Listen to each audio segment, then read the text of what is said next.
welcome back to another She Budgets YouTube video. For those of you who don't know who I am, my name is Sarah and I love all things budgeting, planning and personal finance. So in today's video, we are going to be doing the Pay 3 budget for January. We were paid on the, the 19th or 20th? So this one's coming a little bit late, sorry, but thought it would be good to go through it with you and just talk about what we're focusing on at the moment with our goals and where our money will be going for this pay period. So let's get started. Okay, so before we jump into completing the paid budget sheet, what I like to do is I go back to my budget calendar and I see what expenses and bills we have coming up for this pay period. So here it is in the orange, our Pay 3. So it's just Colin's pay for this one, as I just get paid fortnightly.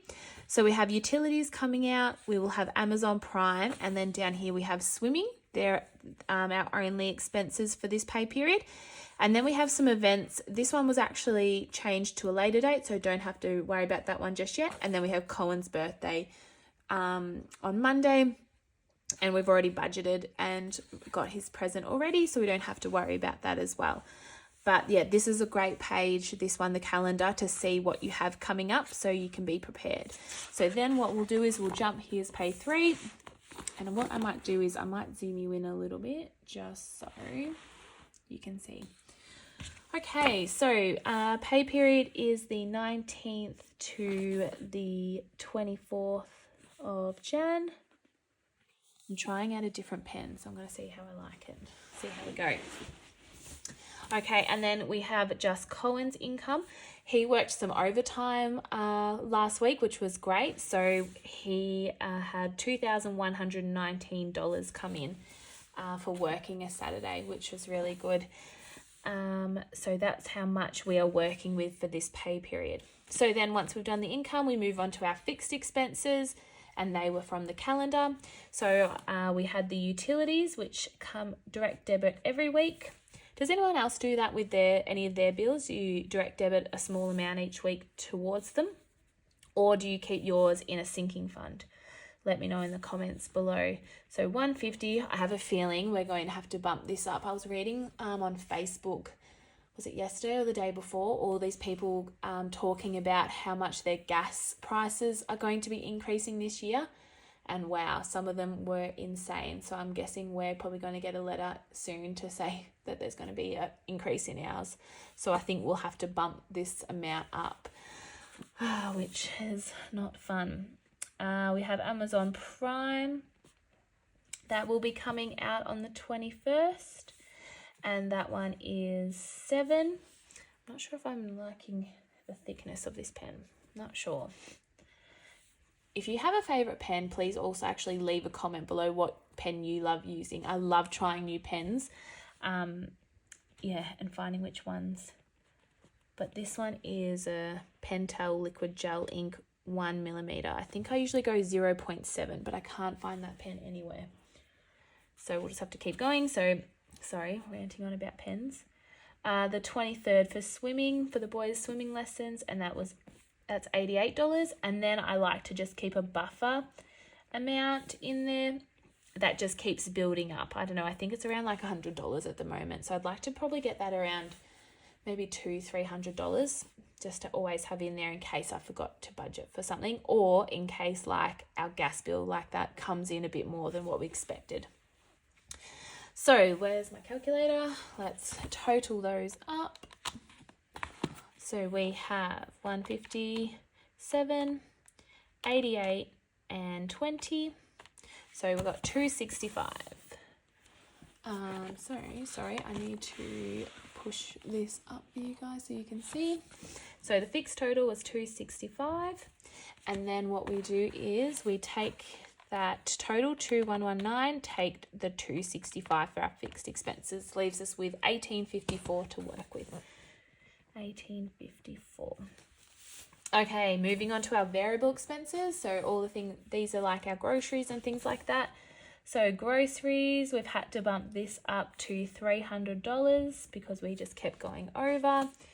Eating out this week is getting a little bit more because we are going out for dinner with friends. So we're doing $100 for that one. Car, we both don't need petrol for this pay period, but I'm just going to budget $30 in case we need it for parking, car wash, anything like that. The boys get a little bit of splurge. That just buys them new clothes or anything they need. $50. And then it's just Cohen getting splurge this week. He gets it weekly. I get mine fortnightly. And we have bumped our splurges up to $100 a week, which has been lovely.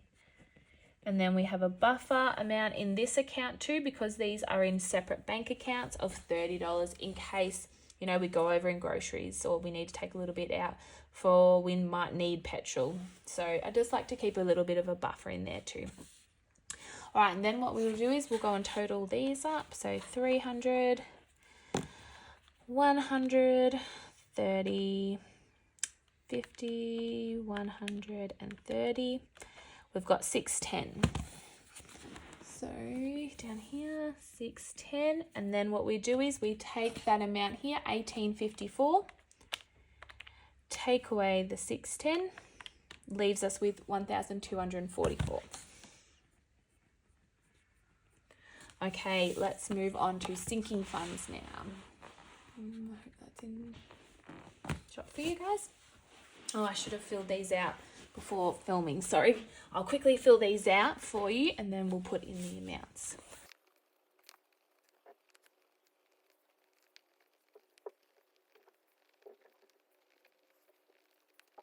Okay, so we have a few sinking funds that we're working with at the moment. So let's start with boys' birthday. Their birthdays are in June and July. So we are going to put $15 towards that. Christmas for this year, we're budgeting $40 a week to aim to have $2,000 by hopefully, November. Holiday, we budget $100. That's really important to us, going on holidays as a family and creating those memories. So we like to budget $100 for holidays each week. Gifts, we are doing $40. There's always something that comes up for a gift, so we always need to make sure we have enough in that sinking fund. And if you haven't know this, but I keep our sinking funds in a separate bank account as well. I keep it in an Up bank account. This is perfect for sinking funds because you can have as many saver accounts as you like. So check out Up if you haven't already. Medical's getting $30 this week. Car loan is getting $130. We pay the car loan monthly, so we just put a small amount in each week to then pay that for the next month. Car rego is getting $25. Car service, we've had to bump that up to $50 because $35 just was not cutting it. House is getting $280 this week, and that's a lot, but we are getting someone's coming around to clean our gutters and our downpipes.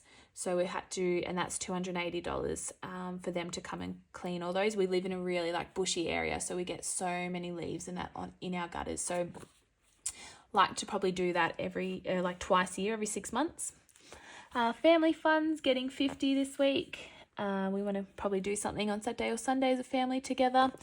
Events is getting $80. Colin has a Bucks Day coming up and he has to pay, I think, $200 for the Bucks Day. So we have $120 in there already. So we have to budget $80 so we can pay for that.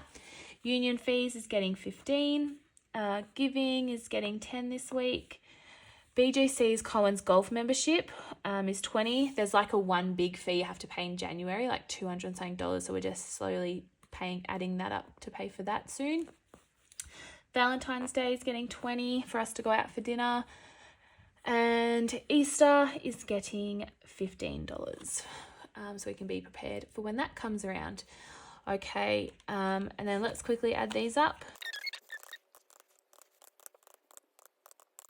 Okay, so it comes in at $920. So usually our sinking funds would be nowhere near this, probably closer to $500, but because of that, the house and the events one, we've just had to add a bit more. Luckily, Colin worked some overtime, so we could do that this week. So then what we do is we take that remaining from the variable, so $1,244, and we take the $920, leaves us with $324 to work with. So $324. I like to call this our goals. And then we have We like to invest for the boys' future when we can. So we'll put $30 into that one. One of our goals this year was to start adding money to our superannuation. So what we've decided is we're going to put into Colin's $35 a week to bump his total up from his work and our personal contributions to $300 for him. Sorry, you can probably not see that. There we go. So we're going to put 35 in his, and we're going to put in 100 into mine. Just because I've been on maternity leave, so I've been, not getting some super into mine, so we want to bump that up as well. So we're going to be putting into both of ours 135, 35 into Colin's, 100 into mine. We are doing the 52-week challenge, and I like to do it like I choose each week. I don't go 1, 2, 3, 4, 5. I like to choose. So we're going to put 49. We're going to do the $49 one, which we can. Can you see? Yeah, we'll tick that one off. Where is it? There we go, 49. So there we go. We've done 2 so far. And then the remaining money is we've decided to create a mini emergency fund. So we have our main emergency fund. That's for really big things, big emergencies. For example, like Colin loses his job or gets injured or something bad happens. But we would like to also have this like a mini emergency fund in our sinking funds, because what we have found is sometimes like things come up like in these, like just say our gifts has $20 in it, and then someone has invited us to something where we need a gift and we don't have that money in there. We're going to pull it from a mini emergency fund, it's going to be called. And we want to have $1,000 in that mini emergency fund. And for when things just, there's always something that pops up, like maybe for the house, there was something like we needed to pay for. So we can take it from this mini emergency fund and not touch our one that's actually for real emergencies. So we want to build it up to $1,000. And if we take out of it, then we just build it back up and make sure we put in back the money, the next pay for that $1,000. So the money left over is $110 into that. So I think we're close. I think we're at like $500, $600 for that mini emergency fund. So we're going to build that up to 1,000. So let's add these up. 30, 135, 49, and 110. So we've got the 324, which is what we were remaining with. So 324 minus 324 equals 0. And there we go. We have completed our budget. So if you have any questions about how I budget or anything else about the budget planner, leave your question below, and I'll make sure I'll try and get back to it. Sorry if I've missed your question in a previous video. I find it really hard to I've got Facebook, Instagram, YouTube, and I get messages and comments all the time. So I'm sorry if I've missed your question or comment. But yeah, I'll try and get around to answering all your questions. If you'd like a budget planner, head over to our website. We still have some available in the A4 and the A5. But yeah, thank you so much for watching today, and I'll see you in the next video. Bye.